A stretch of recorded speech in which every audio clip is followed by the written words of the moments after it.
Hello, beautiful friends. I am the Organizer Advisor, Dr. Lisa Winfield. My goal, my passion, my purpose is to help you enhance your happiness and transform your life. Okay, today we're going to talk about clutter. Take a deep breath. I'm going to give you my 5 top strategies to help you declutter and kind of gain control of the chaos in your home. Grab your hydration beverage. Let's have a sip and a sit while I share with you my best strategies to help you declutter and detach.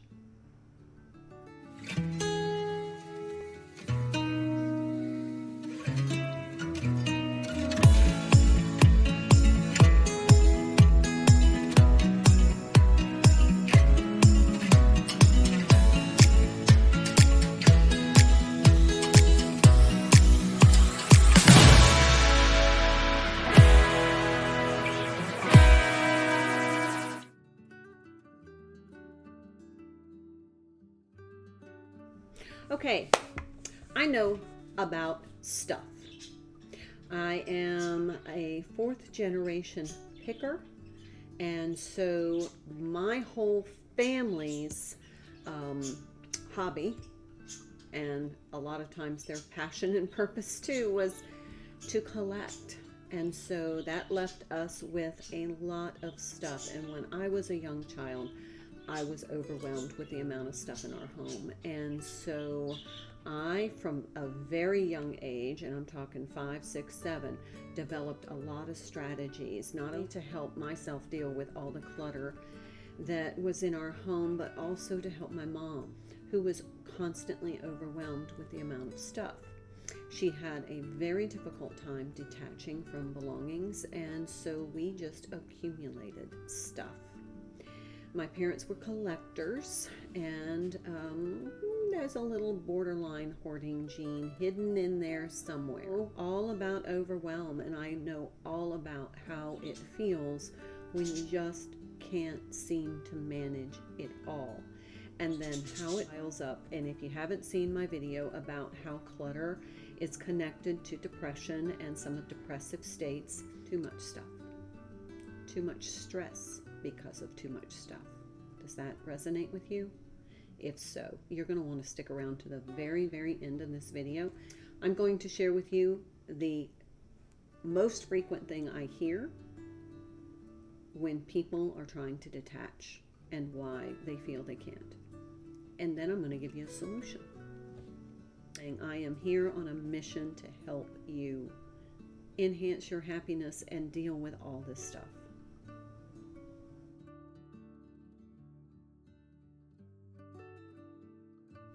Let's get started on the top 5 strategies I have to help you start the process of decluttering your life. Number 1, and this is the most important one, start small.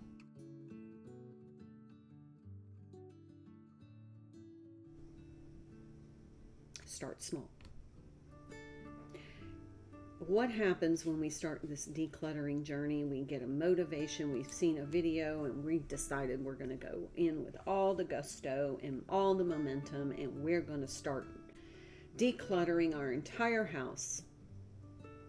As a professional organizer, when I go into a client's house to declutter and organize, I do it in 3-hour segments. Why? That is the most my clients can handle. That is the most I can handle. And I'm a professional. I've been doing this for a long, long time. So I don't allow my clients or myself to take on more than is realistically feasible and manageable.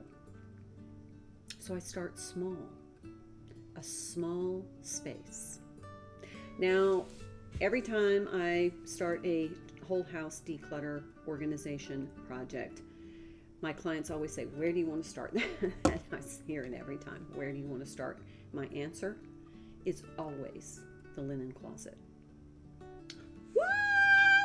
Why would you start in the linen closet? Because The linen closet has very few items that people are going to have an emotional attachment to.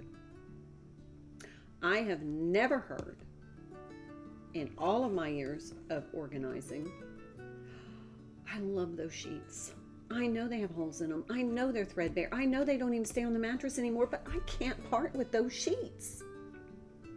You know what I hear? Oh, that'd make a great dock cloth, or I'm going to get rid of that. There is very little emotional attachment to something that is so practical, and you bought it to use it, you use it. It is absolutely innocuous as far as your emotional attachment is concerned. It creates no emotional distress. It's also a small space that can look very organized in a very short time. I also like to create this space to be a very calming space. Nicely organized, the use of baskets, maybe put a dish of pretty soaps out to make the closet smell good. I have a video on decorating your linen closet. I use all those little knickknacks and things to decorate my storage spaces so that when I open them, it's inviting and it's uplifting. But if I start in the linen closet, I can help my clients gain some momentum on the detachment process, on being able to clear out some of the clutter, some of the overwhelm without any emotional trauma or triggering.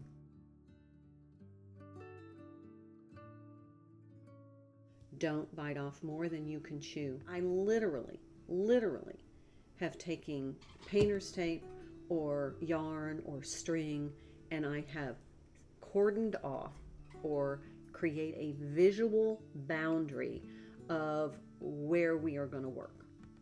Because when you are working in a space like your home, everything kind of bleeds into each other, and then there starts the creep, and then the creep leads to overwhelm, and the overwhelm leads to frustration, and the frustration leads to not successful, and then it creates a dynamic of literally people will put things right back where they were and say, I can't do this.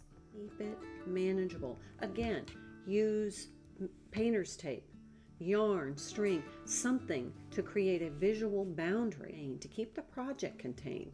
It's a project management system so that you don't get overwhelmed. And so start small and keep it manageable. Those two things alone will help you enormously in this process.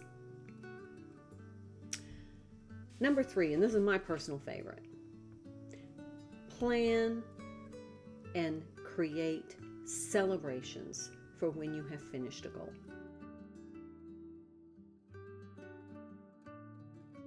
Now, what do I mean by celebrations? It can be anything.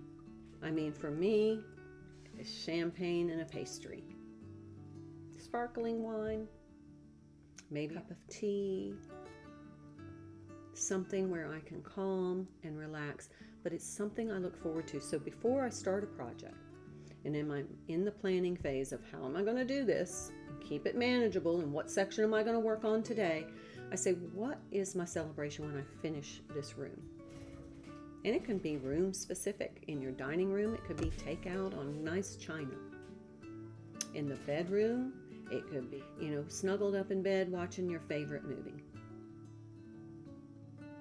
Living room or family room could be family game night with popcorn and a great movie to celebrate your successes. Great, because what this does is it gives us something to look forward to. It helps us maintain the momentum. It gives us that sense of satisfaction, but it also is teaching us how to live in our home with happiness. Because that's what it's for. This is your soul sanctuary. This should be your happy place. So we're going to start celebrating in our happy place. When you consider letting go of something, it creates a psychological response of a loss. And our psyche, our egos, do not like a sense of loss. Most oftentimes it's, if I get rid of this, I'm going to lose money. So we have this sense of loss, and we avoid losses. We literally avoid creating losses. So here's my advice. Shift your paradigm, shift your perspective to creating gains by releasing that item. What do I mean? Well, when you release several items, you are creating space. You are creating calm. You are creating a more organized and orderly home environment, which is going to have positive responses in your physical body, in your emotional well-being, in your family relationships. Watch that video about the effects of clutter.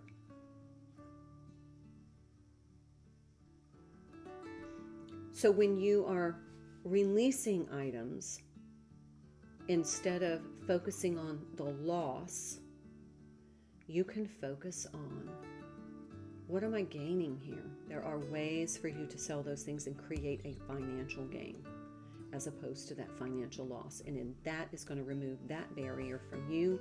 So now you have all of these gains from releasing unwanted items.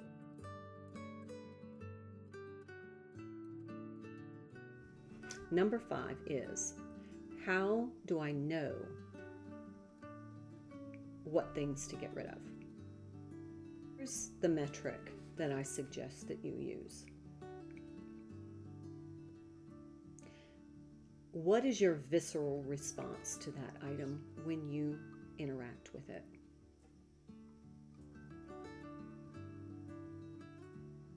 When you pick that item up, you see that item in your home, does it uplift your energy? Does it make you energized?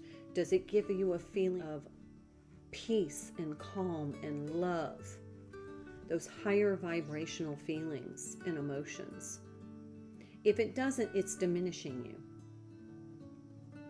So if it doesn't uplift your energy, it diminishes your energy. And you want your personal space to be crowded with positive energy. Now you can get that positive energy from having visual space. You can get that positive energy from tactile feelings. You can get that positive energy from the emotional attachment. You can get that positive energy from the joy that that item brings you. But if it doesn't uplift your energy, it is diminishing your energy, and too much of that can lead into fatigue, emotional exhaustion, frustration, all of the effects of what clutter can do to your emotional, physical, and relationships in your home. So that's my metric. Does it bring me joy? Does it uplift my energy? If it doesn't belong in my personal space. It doesn't belong in my energetic space. My home is an extension of my energy. And I'm interacting with that energy every moment that I'm in my home.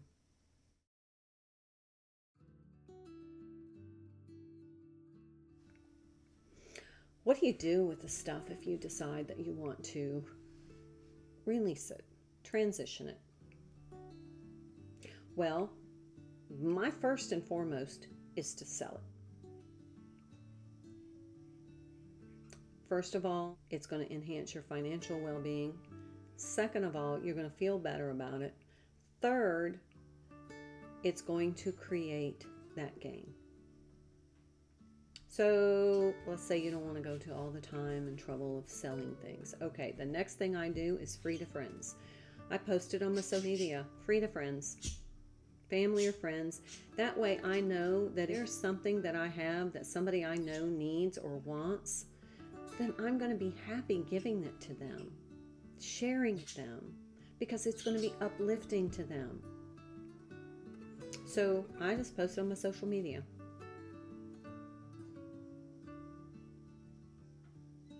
Next, I donate.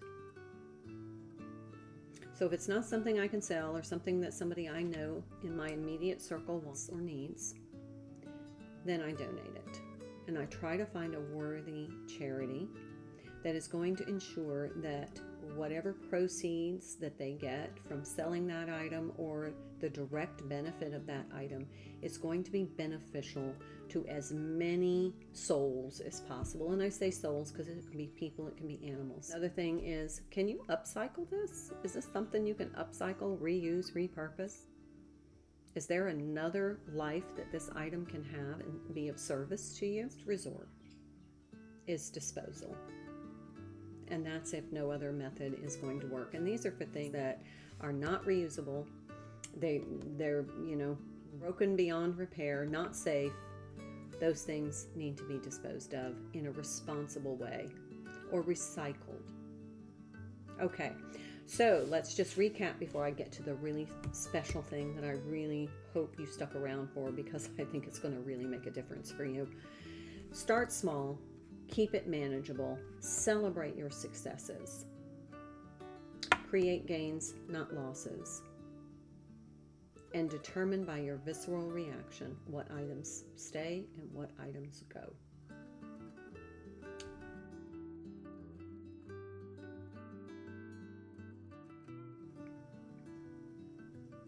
What if I need it? What if sometime in the future, like 20 years from now, I might need this item? I'm just afraid that I'm going to need that item. That is what I hear most often. I'm just afraid. That is fear-based thinking. That's not empowered thinking. That is fear-based thinking. Let me tell you how we can shift that to empowered thinking. Sell those items. Now, there is a plethora of ways for you to sell your unwanted items. Garage sale. You can go to a consignment store. You can sell them on the many social media sites or websites, eBay, Etsy. There's specific websites where you can sell your clothing. There are so many platforms now to be able, these items that you are selling as your first line of release or transition, set aside some of that money. Put it in a little, bank account, jar, somewhere in your safe. Reserve some of that money. That way, if you ever need one of those items that you decided to release, you have the money to repurchase this. And I'm going to tell you right now, that is not going to happen often. It may be 1 or 2 times that you repurchase an item that you didn't use. There was a reason you didn't use it. Likely, you're not going to need that because you're either going to find something that functions better for you, or you realize that that wasn't going to serve the purpose to begin with. So now we can be in empowered thinking. Say, okay, well, if for some reason down the road in the next 15 years, I need to repurchase that item, I have money set aside for that.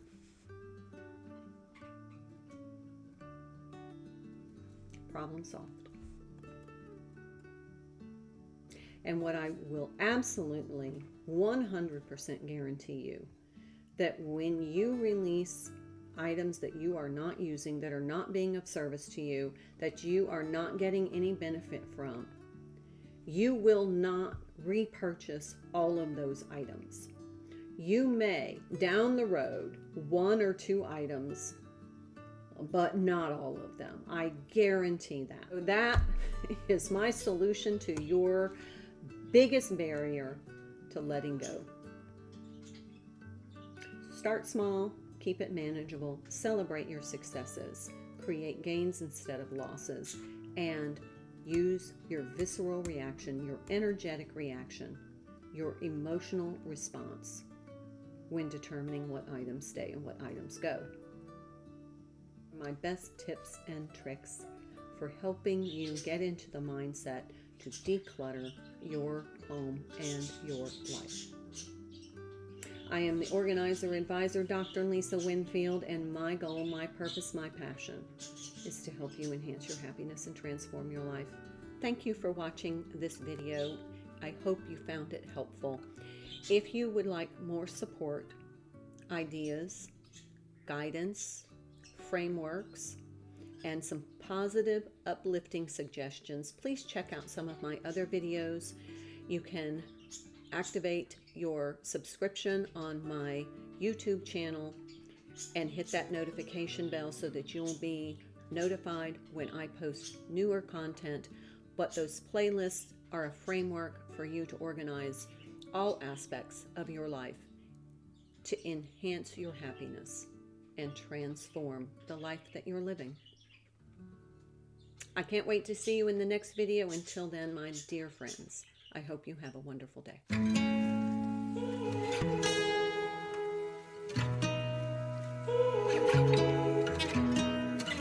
I can see the stars align, dance around the moon every night, and now my eyes are open wide, and the sky has never looked so bright. Now I don't need to see the road to believe,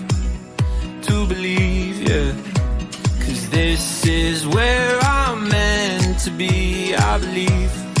And I feel the magic everywhere. It's all around us, it's in the air. And I see the magic